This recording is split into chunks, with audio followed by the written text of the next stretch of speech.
देखिए आज क्वेश्चन कर रहे हैं NCERT maths class 8 page number 4 से इसका थर्ड नंबर। ठीक है, ये फर्स्ट हो गया आपका बच्चे, नंबर यहाँ पर नहीं डले हुए हैं, ये सेकंड हो गया, ये थर्ड है। ठीक है, सो अभी तक हमने ऊपर तक तो कर लिया। अगर हमने ऊपर वाले क्वेश्चन से ही रिलेटेड क्वेश्चन, मतलब सारे क्वेश्चन एक दूसरे के साथ रिलेटेड ही चलते आ रहे हैं नीचे तक, तो थर्ड वाला देखिए, if a number ends with 0, 1, 4, 5, 6 और 9।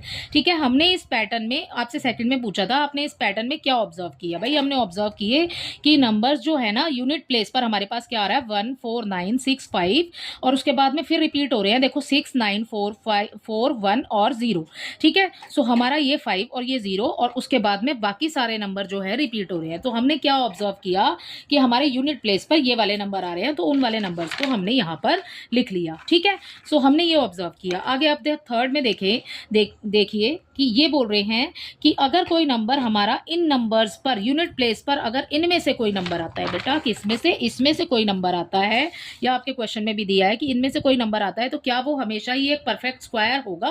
सो बच्चे ऐसा नहीं हो सकता। क्यों नहीं हो सकता? देखो, जैसे कि परफेक्ट स्क्वायर के लिए आपको बोला कि नंबर ना ये वाले नंबर्स पर एंड होने चाहिए। हमें भाई ऑब्जर्व करके ही निकाले हैं यहाँ से कि नंबर्स इन्हीं पर एंड हो रहे हैं। ठीक है, मतलब यूनिट प्लेस पर हमारे पास ये वाला नंबर आ रहा है। ठीक है, सो ये बोल रहे हैं हमें थर्ड क्वेश्चन में कि क्या कोई नंबर इन पर एंड हो रहा है, यानी कि यूनिट प्लेस पर ये वाले नंबर्स आ रहे हैं, तो क्या वो हमेशा ही एक परफेक्ट स्क्वायर होगा? वो नहीं होगा। जैसे कि अब मान लो इन नंबर से मिला करके एक कोई भी एक नंबर इनमें से कोई भी चूज कर लेते हैं और जैसे कि हम उसको यूनिट प्लेस पर रखते हैं। जैसे मान लो मैंने रखा 26 या हम 46 या 126, क्या ये नंबर परफेक्ट स्क्वायर है बच्चे?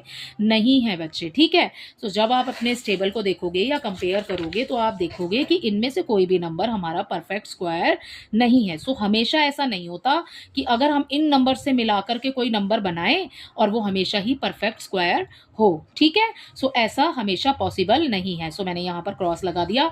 सो no it is not always perfect, no it is not always possible to have a perfect square. ठीक है, अगर हम इन नंबर से कोई नंबर फॉर्म करते हैं तो। ठीक है, आगे पढ़ लेते हैं बच्चे इसको। आगे हमें दिया है दी नंबर 16 एंड 36 बोथ, इनमें दोनों में ही ये यूनिट प्लेस पर क्या मिल रहा है, हमें 6 मिल रहा है, लेकिन हमें 26 में भी 6 मिल रहा है, लेकिन ये हमारा एक परफेक्ट स्क्वायर नहीं है, नॉट अ स्क्वायर। ठीक है, therefore we can not determine if a number is a square just by looking.